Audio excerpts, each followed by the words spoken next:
Hello friends, कैसे हैं आप सब? बढ़िया। चलिए फ्रेंड्स, आज हम एक नया टॉपिक पढ़ने जा रहे हैं, हरात्मक श्रेणी यानी कि हार्मोनिक प्रोग्रेशन।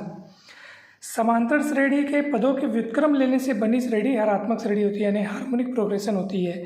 ठीक है दोस्तों, इससे पहले हमने समांतर श्रेणी और गुणोत्तर श्रेणी को बहुत अच्छे से समझ लिया है। यदि आपने पिछले वीडियोज़ नहीं देखे हैं तो ज़रूर जाइए, डिस्क्रिप्शन बॉक्स में आपको इसके पहले के सभी वीडियोज़ के लिंक लेक्चर क्रमांक वाइज मिल जाएंगे। सारे के सारे वीडियोस बहुत हेल्पफुल है, बहुत सरल भाषा में हर एक चीज़ समझाया गया है, तो जरूर देखिएगा। समांतर श्रेणी किसको बोलते हैं? जिसमें पदों के बीच एक समान गैप हो। ठीक है, जो इस यूनिट का, इस चैप्टर का जो सबसे पहला टॉपिक समांतर श्रेणी यानी अरिथमेटिक प्रोग्रेशन। ठीक, तो आप जैसे कि देख सकते हैं 2, 7, 12, 17 5 के गैप से आगे बढ़ रहे हैं। समान अंतर से जो श्रेणी आगे बढ़े, समान अंतर से श्रेणी जो आगे बढ़ती है उसी को अपन बोलते हैं समांतर श्रेणी। ठीक है, अब आप समांतर श्रेणी के पदों को व्युत्क्रम ले लो, पलट दो, तो वो हरात्मक श्रेणी बन जाएगी। जैसे यहाँ पर एक एग्जाम्पल हमने लिखा हुआ है 1, 3, 5, 7, ये सब किस में है? एपी में है, यानी अरिथमेटिक प्रोग्रेशन में। अब आप इसका उल्टा ले लो, 1/1, ये 3 है तो 1/3, 5 है तो 1/5, 7 है तो 1/7, तो ये किस में हो जाएंगे? ये हो जाएंगे एचपी में, यानी कि हार्मोनिक प्रोग्रेशन में। तो आप समझ गए होंगे कि हार्मोनिक प्रोग्रेशन किसको बोलते हैं। समांतर श्रेणी आपको दी हुई है, अरिथमेटिक प्रोग्रेशन आपको दी हुई है, उसके पदों को आप पलट दो, है ना भाई। 3 है तो 1/3, 5 है तो 1/5, इस तरह से जो प्रोग्रेशन तैयार होगी उसी को बोलते हैं हार्मोनिक प्रोग्रेशन। तो एक को पलटेंगे तो 1/1 मतलब एक ही रहेगा। ठीक है, तो ये जो है ये एचपी में है, यानी हार्मोनिक प्रोग्रेशन में है। तो ऑब्वियस ही बात है कि हार्मोनिक प्रोग्रेशन का जो जनरल टर्म रहेगा, जो व्यापक पद रहेगा, वो 1/a+n-1d रहेगा। क्यों? क्योंकि समांतर श्रेणी का यानी एपी का nवां पद कौन होता है बताइए? एपी का nवां पद a+n-1d होता है। इसको आप पहले भी पढ़ चुके हैं। तो सीधी सी बात है, हमको पता है भाई एचपी का जो भी टर्म्स रहते हैं वो एपी के टर्म्स के उल्टे रहते हैं, रेसिप्रोकल रहते हैं। एचपी के टर्म्स एपी के टर्म्स को पलट देने से बनते हैं। इसलिए एपी का जो nth टर्म होगा उसको पलटोगे तो एचपी का nth टर्म मिल जाएगा। इसलिए a+n-1d को पलट दिया, 1 कर दिया, तो ये एचपी का nth टर्म मिल गया, व्यापक पद मिल गया। दोस्तों बहुत सरल चीज़ है, घबराने की बिल्कुल बात नहीं है। चलिए फटाक से पहला क्वेश्चन, यदि किसी एचपी का यानी हार्मोनिक प्रोग्रेशन का यानी हरात्मक श्रेणी का 7वां पद 1/10 और 12वां पद 1/25 है, तब 20वां पद क्या होगा? अपने को पूछा है। ठीक है, तो दोस्तों ये सोचो कि हार्मोनिक प्रोग्रेशन का 7वां पद 1/10 है, मतलब इस हार्मोनिक प्रोग्रेशन के करस्पॉन्डिंग जो अरिथमेटिक प्रोग्रेशन बनेगी वो कैसे बनेगी? भाई सीधी सी बात है, जिस तरह से एपी के पदों को पलटने से एचपी के पद तैयार हो रहे हैं, अगर आपको एचपी के पद दिए हों तो उसको पलट दीजिए तो वापस एपी के पद तैयार हो जाएंगे। सीधी सी बात है, यानी ये एचपी का 7वां पद 1/10 है। सॉल्यूशन में यही बनाता हूँ, एचपी का 7वां पद 1/10 है, तो उस एचपी के संगत जो एपी होगी, संगत एपी मतलब उस एचपी के जितने भी पद हैं उसको पलट दो, तो एचपी के पदों को पलटने से एपी तैयार हो जाएगा। तो उस एपी का 7वां पद क्या होगा? तो एचपी का 7वां पद 1/10 है। सोचो जरा सोचो, एचपी का 7वां पद 1/10 है, तो जब आप इस जितने भी पद हैं उन सभी पदों को पलटोगे तो एपी बन जाएगा, और इसलिए एपी का 7वां पद 1/10 नहीं बल्कि 10 बन जाएगा। मतलब सरल सी बात है, सिंपल सी बात है कि आपको एचपी का कोई भी नंबर वे का पद दिया है तो आप उस एचपी करस्पॉन्डिंग एपी का उतने ही नंबर का पद जानने के लिए बस उस पद का जो मान है उसको पलट दो, तो आपको उसके करस्पॉन्डिंग जो एपी रहेगी उसके उतने ही नंबर वे का पद मिल जाएगा। ठीक, जैसे यहाँ पे 12वां पद 1/25 है, तो उसके संगत एपी का 12वां पद क्या होगा बताओ? वो 1/25 नहीं बल्कि 25 होगा। एपी के टर्म्स एचपी के टर्म्स के रेसिप्रोकल होते हैं, सीधी सी बात है। 7वें पद का सूत्र क्या होगा? तो एपी का nवां पद का सूत्र होता है, एपी का nवें पद का सूत्र होता है a+n-1d, तो 7वां पद होगा a+7-1d, दैट इज a+60। जितने भी नंबर वे का पद निकालते हैं उससे एक कम अंक यहाँ पे रहता है, 7वां पद में 6 रहेगा इसे, और वैसे ये 12वां पद है तो यहाँ a+11d रहेगा। ठीक है फ्रेंड्स, अब आप इन दोनों समीकरणों को हल करके ए और डी का मान निकाल लो। तो चलो मैं इसमें से इसको घटा देता हूँ, तो ए कट गया, 11d में से 6d गया तो 5d, 25 में से 10 गया 15, डी का मान निकलेगा 3।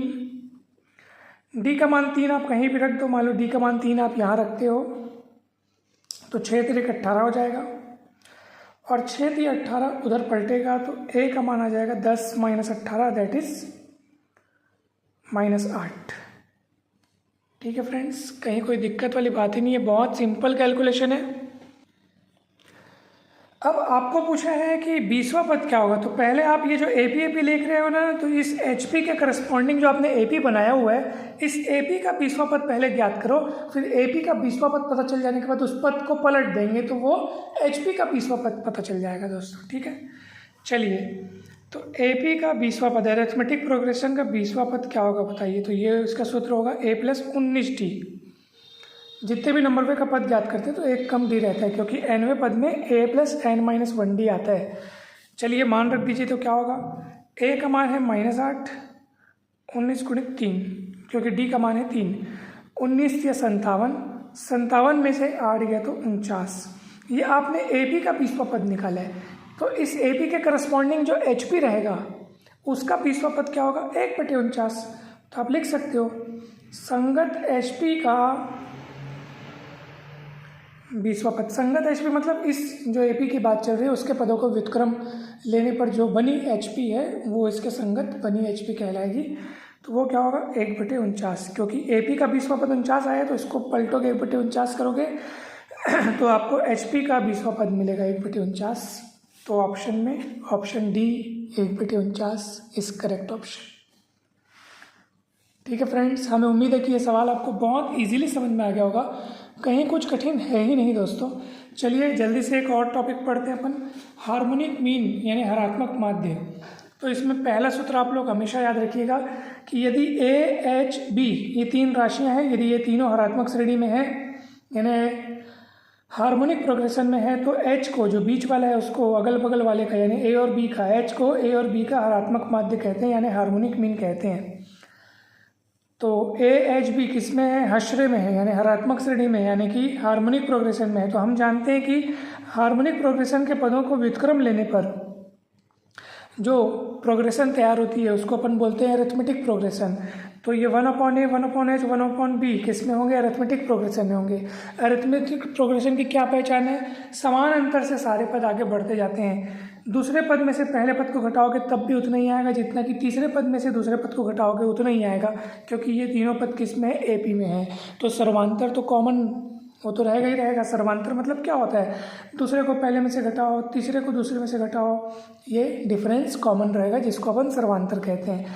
चलिए HH वाला एक तरफ कर लो, 1/H और इधर -1/H, ये -1/H इधर आएगा तो 1/H से जुड़ करके 1/H + 1/H that is 2/H, और ये -1/A उधर आकर के इससे जुड़ेगा तो 1/A + 1/B हो जाएगा। एलसीएम निकालोगे AB, ये उधर उधर भागेगा तो A + B/AB, और H का मान आपको निकालना है तो तिर्यक गुणा कर दो, H को उधर ले जाओ, AB को इधर ले जाओ तो 2AB/A + B, ये H का मान आ गया। और यही H कौन है, A और B का हार्मोनिक मीन है। तो अब आप एक सूत्र याद रखिएगा, यदि 2 राशियां हैं A और B, तो A और B का हरात्मक माध्य यानी हार्मोनिक मीन, A और B का हार्मोनिक मीन कितना होगा, ये देखो अभी आपने निकाला है, यहाँ पे अपन H माने हैं और उसी H का मान आपने निकाला है ना भाई, कितना निकाला है, 2AB/A + B, तो कितना होगा 2AB/A + B। हमेशा इसको याद रखना दोस्तों, A और B का हरात्मक माध्य यानी हार्मोनिक मीन बराबर 2AB/A + B। ठीक, तो एकदम सरल सा टॉपिक है, कहीं घबराने की बात नहीं है, बहुत सिंपल तरीके से आपको समझ में आ रहा होगा दोस्तों आपको ये समझ में आ रहा है ना पूरा, ठीक है। तो वीडियो को ज़रूर लाइक कर दीजिए दोस्तों, क्योंकि लाइक्स बहुत कम आते हैं, इतनी मेहनत से वीडियो तैयार होता है दोस्तों, तो आपको ज़रूर लाइक करना चाहिए। कमेंट करके ज़रूर बताया करें आप लोग की वीडियो कैसा बन रहा है, कहीं कुछ कमी तो नहीं है, आपको जो भी है वो आप लोग बिल्कुल बताया करो। अगर अच्छा लग रहा है तो ज़रूर बताया करो, इससे हमें हमारा उत्साहवर्धन होता है, हमें मोटिवेशन मिलता है, इंस्पिरेशन मिलता है दोस्तों। तो ज़रूर सपोर्ट किया करें चैनल को, ताकि हम आपके लिए कंटिन्यूसली ऐसे ही वीडियोस लाते रहें। और चैनल को यदि अभी तक आपने सब्सक्राइब नहीं किया दोस्तों तो ज़रूर सब्सक्राइब करें। आपका एक सपोर्ट हमें बहुत हेल्प करता है, हमें वीडियोस बनाने के लिए प्रेरित करता है दोस्तों। तो चलिए क्वेश्चन पहला और क्वेश्चन दूसरा सॉल्व करते। बहुत गजब के क्वेश्चन है और ये क्वेश्चन एग्जाम्स में पूछे गए दोस्तों। ए और बी के बीच ऋणात्मक माध्य इतना है तो एन का मान क्या होगा। अरे बाबा, अभी तो हमने देखा कि ए और बी के बीच ऋणात्मक माध्य कितना होता है। अभी हमने पिछले पेज में देखा 2ab upon a plus B. ये देखो अभी अपन ने देखा, अभी देखा, अभी ये देखो 2ab upon a plus B. अरे हमने तो पढ़ा है ए और बी के बीच ऋणात्मक माध्य इतना होता है, किंतु प्रश्न बोल रहा है इतना होता है, तो दोनों को बराबर करके देख लो।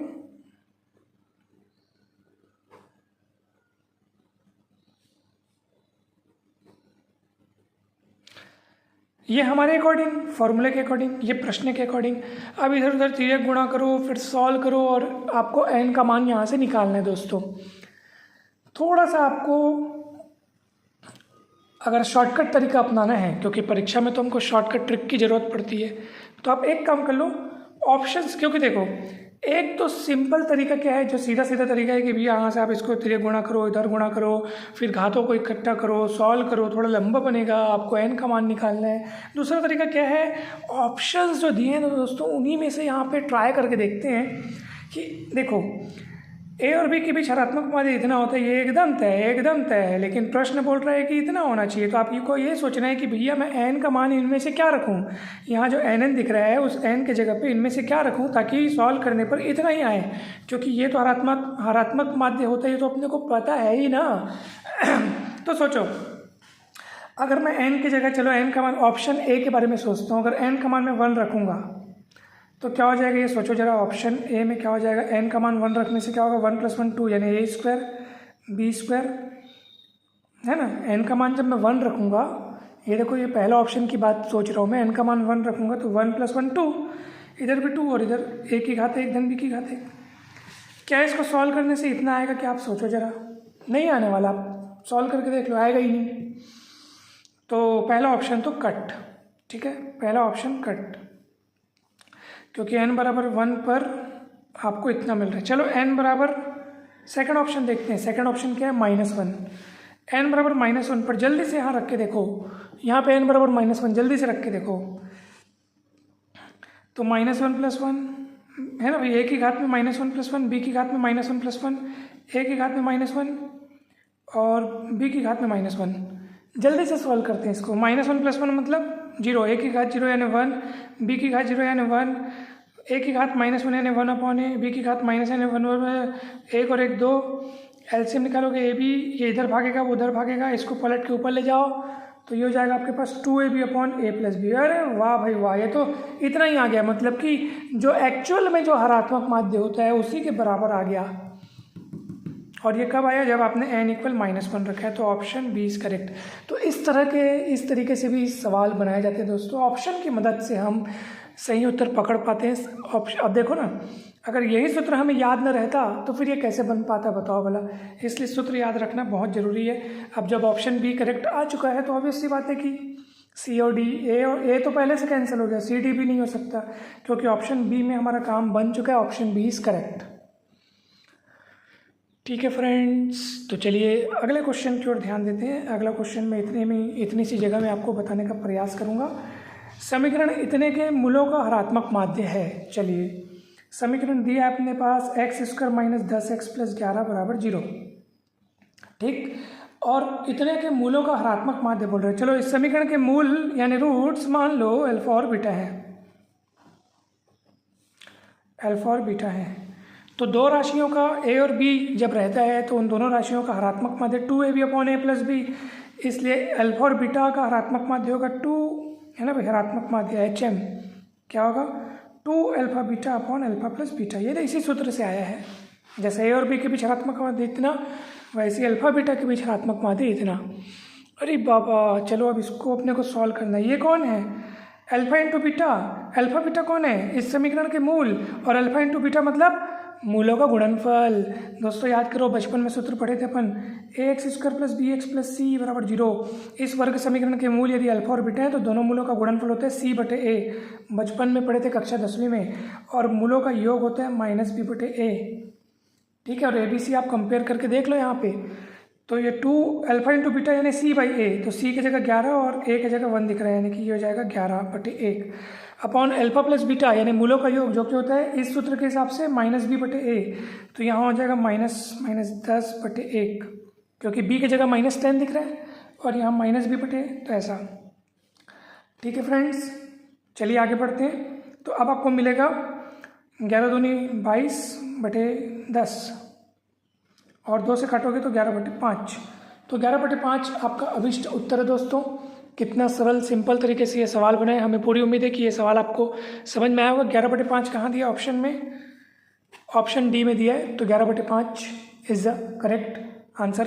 इस तरह से सवाल बन गए दोस्तों। तो हरात्मक श्रेणी मतलब कोई हुआ नहीं है, कोई कठिन चीज़ नहीं है, बस समांतर श्रेणी के पदों के व्युत्क्रम लेने से बनी श्रेणी को हरात्मक श्रेणी कहते हैं, और बस सिंपल तरीके से बन गया दोस्तों। हमें पूरी उम्मीद है कि ये सवाल, ये वीडियोस आपको बहुत अच्छे लगे होंगे। वीडियो अच्छा लगे तो जरूर लाइक करें, कमेंट करके अवश्य बताएं कि ये वीडियो आपको कैसा लगा। इसके पहले हमने अनेक सारे चैप्टर्स, अनेक सारे टॉपिक्स पढ़ लिए, जैसे कि इसके ठीक पहले हमने पढ़ा बाइनोमियल थ्योरम, फिर उसके पहले परमुटेशन कॉम्बिनेशन, उसके पहले linear inequalities, complex numbers, trigonometry, concept of relation, function, set theory. तो ये तमाम टॉपिक्स कंप्लीट हो चुके हैं। इन सभी टॉपिक्स के वीडियोस आपको मिल जाएंगे प्लेलिस्ट पे, और डिस्क्रिप्शन बॉक्स में भी आपको इस यूनिट के, इसके पहले के यूनिट के सभी वीडियोस, लेक्चर क्रमांक वाइज सभी वीडियोस के लिंक मिल जाएंगे दोस्तों। किसी भी टॉपिक का वीडियो अगर आपको न मिले तो आप बेझिझक बिंदास कमेंट करके पूछ सकते हैं। आप चाहें तो हमारे व्हाट्सएप ग्रुप से जुड़ सकते हैं, उसका डिटेल आपको डिस्क्रिप्शन बॉक्स में मिल जाएगा। कोई भी कन्फ्यूजन हो तो बेझिझक आप पूछ सकते हैं दोस्तों। धन्यवाद, जल्द ही मिलते हैं हम नेक्स्ट वीडियो में।